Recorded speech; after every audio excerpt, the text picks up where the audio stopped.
Hey, breaking 80 for a lot of people, it's a lifetime goal. Why? Because those golfers who shoot in the 70s, hey, we look at them differently than somebody who's shooting in the 90s. Well, you've come to the right place because today we're talking about how you can start to break 80 and change the way people look at you in terms of being a golfer. I'm PGA teaching professional Todd Kolb, Director of Instruction for US Golf TV and the Sanford Power Golf Academy. And like I already said, breaking 80 is a huge threshold for a lot of golfers. And today we're diving into some things on how you can do that and some real action steps. Now, if you haven't already, be sure to subscribe to our channel. Be sure to leave some comments.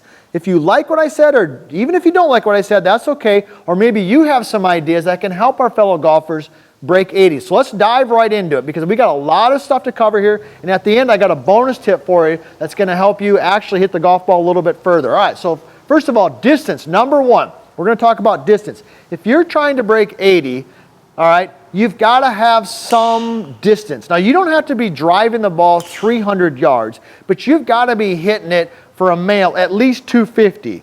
If you're a female golfer, you got to be driving it at least 200, or it's just going to be way too difficult to consistently shoot in the 70s. So, first thing, are you driving the ball over 250 on a consistent basis for a male golfer and over 200 for a female? Now, the action step I want you to take on that, if you're trying to break 80, as I think this is important, you should go down and get fit for a driver.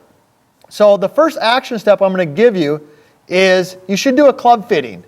If you have not already with your driver, because the drivers have really advanced over the last 5 or 6 years. And it's probably the one area in golf, in terms of club design, where we've seen the most progress. So if you've got to get some distance, number one is go do a club fitting. It generally doesn't even cost any money. People generally, they'll do it for free, and a good club fitting, getting the right club in your hands can help you. So that's tip number one. All right, tip number two I have written down here is knowledge. Now what I mean by that is I really believe if you want to break 80, you should be getting at least some form of golf instruction.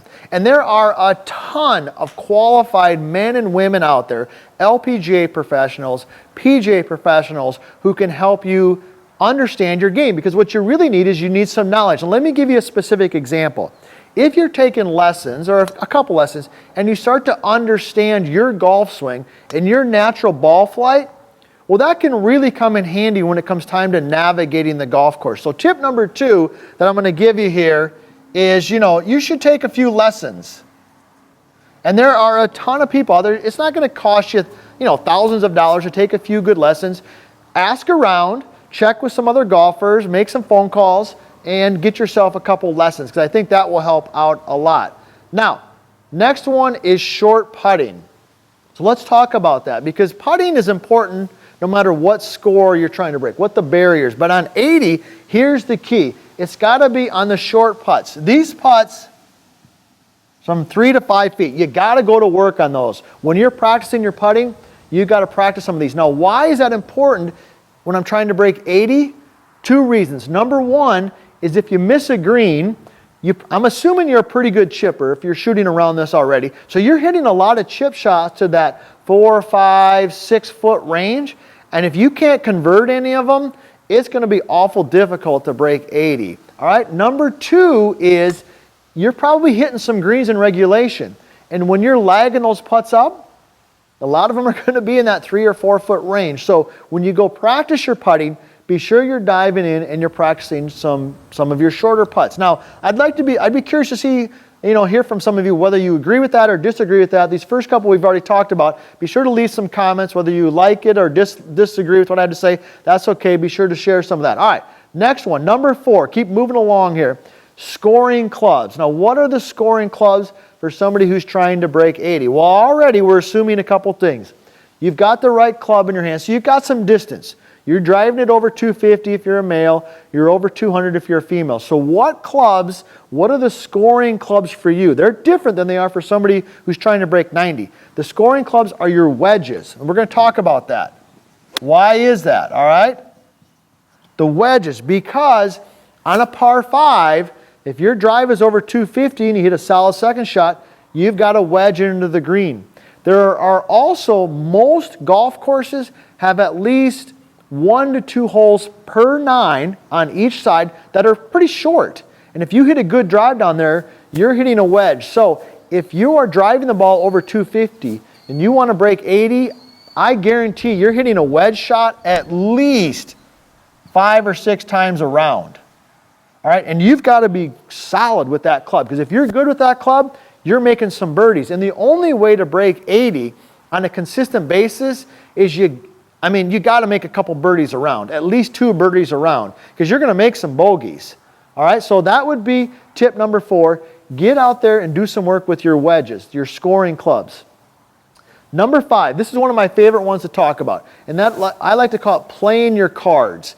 All right, you've got a skill set, and you've got cards to play, and you've got to know when to play them. So let me give you an example. Let's say you draw the ball. You've taken some lessons. You understand your ball flight. The pin is in the back right corner. The back right corner, all right? And there's a deep bunker just to the right of that. And your ball flight is a draw. Well, you've got to have some knowledge. You've got to understand that this is the time for me to play it safe. All right, if you're a poker player, this is the time for me to fold. This is the time for me to hit the ball in the middle of the green. I'm not going at that pin because it does not match my ball flight, which I've already learned. I'm hitting the ball in the middle of the green. I'm going to 2-putt. I'm great short putter. I'm going to make my par, and I'm going to the next hole. Because on the next hole, the pin is in the back left corner. And this is the shot for me. Now I'm all in on my poker chips because I can hit that ball, draw it right back in there, and now I've got a chance to make a birdie. So understanding your game and being able to play your cards correctly is a key component. And playing your cards is different trying to break 80 than trying to break 90. If you're trying to break 90, you're just punching out. Okay, when you're trying to break 80, you have to understand risk and reward, what shots match your game and what shots do not match your game. And that is just the biggest and key component I can tell you right now in terms of how to break 80. All right, our bonus tip.